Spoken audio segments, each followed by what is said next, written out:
Okay, let's unpack this. Welcome to the deep dive. Our mission today is a really rapid synthesis of the top 5 critical AI stories that broke today, Friday, September 26, 2025. And what's pretty fascinating, I think, is that this whole deep dive, the research, the story selection, even the script outline was researched and generated entirely by AI. Yeah, a fully automated shortcut to, well, hopefully being instantly well-informed. And given the kind of speed of development we're about to talk about, it almost feels like the only way to keep up sometimes. We're looking at a whole range today, from the huge infrastructure race for superintelligence all the way to some unexpected social costs AI seems to be creating right now. Let's dive right into that superintelligence race then. Sam Altman from OpenAI, he's predicting AI will surpass human intelligence by 2030. Honestly, that still sounds like science fiction to me, almost. Well, that's the surprising thing, isn't it? Altman is actually the most conservative forecast out there among the big players. You've got Dario Amodei at Anthropic predicting 2027, and Elon Musk over at XAI, he's aiming for 2026. Wow. Okay, 2026. But if they're making these like incredibly bold predictions, why aren't we seeing these super advanced models right now? What's the delay? It's the bottleneck. Yeah. And it's not the code, apparently, or the algorithms. It's physical. It's infrastructure. Altman himself admitted they have models more advanced than GPT-5, but they literally cannot release them. They don't have enough computing resources. And that limitation is what reportedly pushed through the approval for the Stargate initiative. Ah, right, Stargate. That's that absolute massive, 800-acre data center complex they just got approved for Abilene, Texas, with OpenAI, Oracle, and SoftBank involved. That's the one. So the insight here seems pretty clear then. The race to AGI, it's basically become an infrastructure race now. They have to build these enormous physical resources just to support their own digital ambitions. Exactly. And even that scale, 800 acres, it's likely just the beginning if those timelines, 2026, 2027, are anywhere close to accurate. Incredible. That physical scale is hard to grasp. 800 acres for data.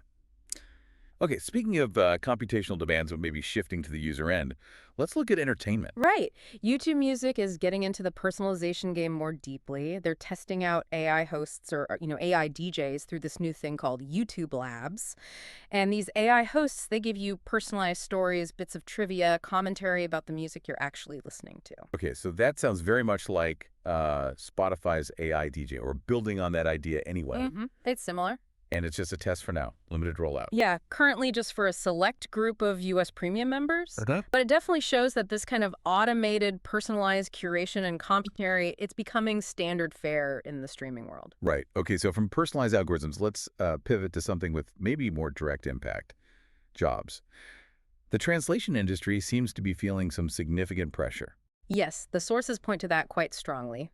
Freelance demand for human translators, it's been in a steady decline since about 2023, and the U.S. Bureau of Labor Statistics actually reported, I think, a nearly 3% drop in employed translators and interpreters over the last 5 years. Okay, on the surface, that sounds like, a win for efficiency, AI translating faster and cheaper. But what about quality? Are humans becoming redundant there? Not entirely, no. There's still a critical nuance gap, as they put it.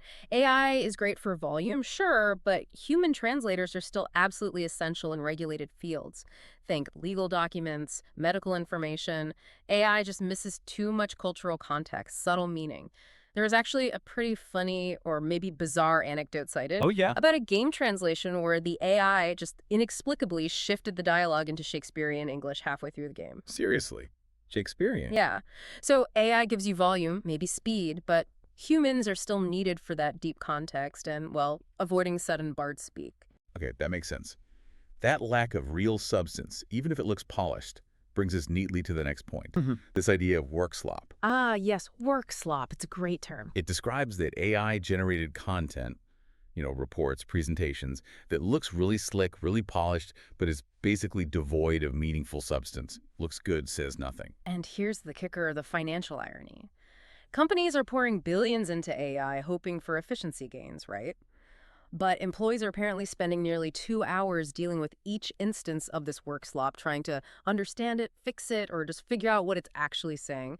This creates what they're calling an invisible tax of roughly $186 per employee per month. Per month. Wow. Okay, do the math on that.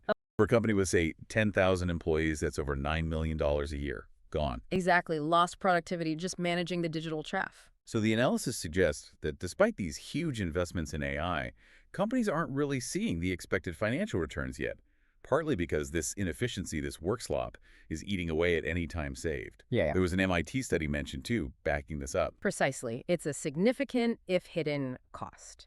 And that financial cost is one thing, but our final story today touches on potentially an even higher cost, the psychological impact. Right. This is about the emerging risk of, well, problematic use, or maybe even AI addiction, particularly among children and teenagers. Hmm? Platforms like Character.ai, even ChatGPT, they can offer this constant non-judgmental validation and companionship. Mm. And the statistics are concerning. Something like 7 out of 10 teens are using generative AI regularly. But, and this is the worrying part, only about 37% of their parents are actually aware of how much, or even that, they're interacting with these AI systems daily. That awareness gap is huge, isn't it, given the potential risks? It really is. And experts are warning that kids who might already be vulnerable may be dealing with ADHD, social anxiety, feelings of isolation. They're potentially most at risk of forming these really intense but ultimately one-sided emotional attachments to AI. And sadly, this isn't just theoretical risk anymore. The sources mention the tragic case of a 16-year-old boy. His parents are now suing OpenAI. They argue he came to rely heavily on ChatGPT for mental health support, with devastating consequences. This emotional dependency is a really serious potential side effect we need to watch. Absolutely. So, wow, we've covered a lot of ground just from today's news. From needing 800-acre data centers to chase AGI benchmarks, The sheer physicality of it. to the weird economic tax of work slop, and now these profound psychological risks for young users. It really shows the sheer breadth of AI's influence, changing things daily across the board. So, okay, here's the provocative thought we want to leave you with today, sort of a synthesis of all this.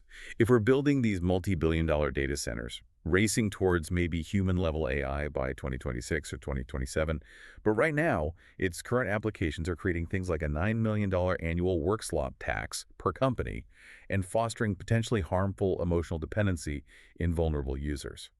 What does this huge disconnect tell us? What does it say about the, let's say, foundational value versus the realized application of this technology today? Are we building something genuinely intelligent and beneficial right now? Or just something that's incredibly good at creating, well, expensive distractions and highly customized validation loops?